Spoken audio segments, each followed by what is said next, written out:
11. And a rod hath come out from the stock of Jesse, and a branch from his roots is fruitful. Rested on him hath the Spirit of Jehovah, the Spirit of wisdom and understanding, the Spirit of counsel and might, the Spirit of knowledge and fear of Jehovah, to refresh him in the fear of Jehovah.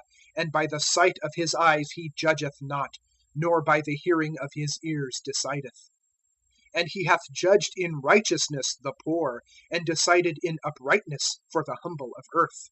And hath smitten earth with the rod of his mouth, and with the breath of his lips he putteth the wicked to death. And righteousness hath been the girdle of his loins, and faithfulness the girdle of his reins. And a wolf hath sojourned with a lamb, and a leopard with a kid doth lie down.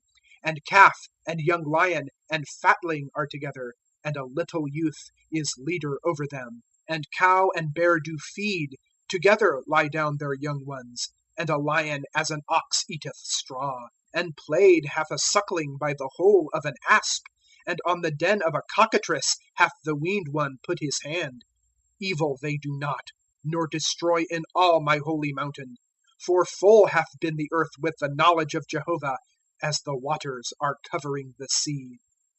And there hath been in that day a root of Jesse, that is standing for an ensign of peoples.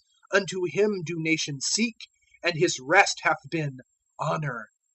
And it hath come to pass in that day, the Lord addeth a second time his power, to get the remnant of his people that is left, from Ashur, and from Egypt, and from Pathros, and from Cush, and from Elam, and from Shinar, and from Hamath, and from isles of the sea.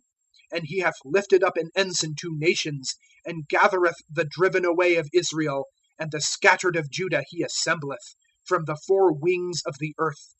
And turned aside hath the envy of Ephraim, and the adversaries of Judah are cut off.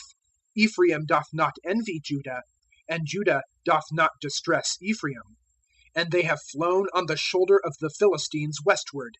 Together they spoil the sons of the east, Edom and Moab sending forth their hand, and sons of Ammon obeying them.